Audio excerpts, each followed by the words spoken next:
I mean, whenever we're creating, you know, one of the first things that I always do is I'll stop a session right in the middle of it and just start playing just random stuff. Because I mean, we draw from so many different places, it's just like, you know, you never know what's gonna spark it.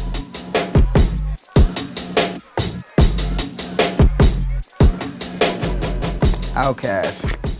Stankonia album. We had the So Fresh, So Clean on this joint. We had the Miss Jackson. Yo, they were just so fly, you know what I mean? Like Andre 3000 is probably like one of the best lyricists of all time, one of my favorite of all time. Me and Dante always compare ourselves, you know, to Outkast, like an Outkast mixed with Nirvana. So, yeah, this is really tight. Kraut rock. Around the World in a Day, which was the album that came out after Purple Rain. And it's got like a lot of my favorite songs on it. It's got like Raspberry Beret, Pop Life. And it's like, how do you follow up Purple Rain? I guess you really can't. So what he did is he just, like, he didn't do any promotion for this album. Like, it literally just showed up in record stores, like by surprise. People walked in and just happened to see like a brand new Prince album. He didn't care, he just wanted people to hear his music. So he followed up his biggest album with like a secret album. And I always thought that was super dope. Miseducation of Lauryn Hill.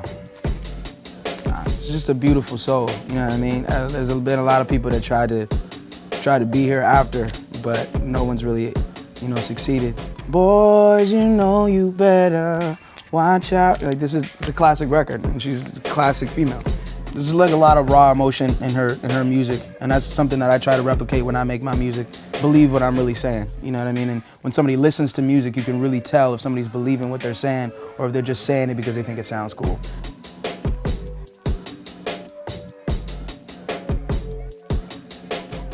Black Keys, Attack and Release. So a lot of people like the Brothers album, but this was like the first album for the Black Keys that they like actually use other instruments, because, you know, it's only two of them. It's just guitar and drums, but this was the first one. They did this one with Danger Mouse, and it's like they have bass, they have synths, they have keyboards, like a whole bunch of different parts. It's like, this was the one that was like the most important as far as like the evolution of like who they eventually became, which is like more of like a psychedelic group instead of like garage rock. So anybody who wants to hear like some super dope bass lines or anything like that, check this one out. So which is your favorite on this one? Guess which one? Smooth Criminal. It's a sleeper. You know me, I like the deep cuts. Can't Stop Loving You. No. Another Way You part Make of Me Feel. Really? Another part of me. Why? Just because the beat on there is just so dope. And I just always love that little pickups. Like just the way the keys and the drums bounce off each other. Like, I always just love that song. What about you? It'd be easy to, you guess. Let's see, you like the hits.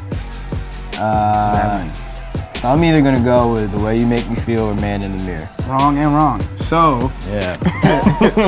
It'd be easy to pick Dirty Diana because like 18 people have done a cover of Dirty Diana. Right. But Smooth Criminal is probably my favorite on this joint. Because I remember the video, and I used to always go in the mirror and try to do what he was doing in the mirror.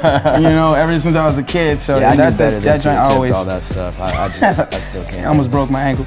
But it's probably my favorite favorite Michael Jackson album, and Smooth Criminal is probably my favorite song on there. Still sing that joint to this day.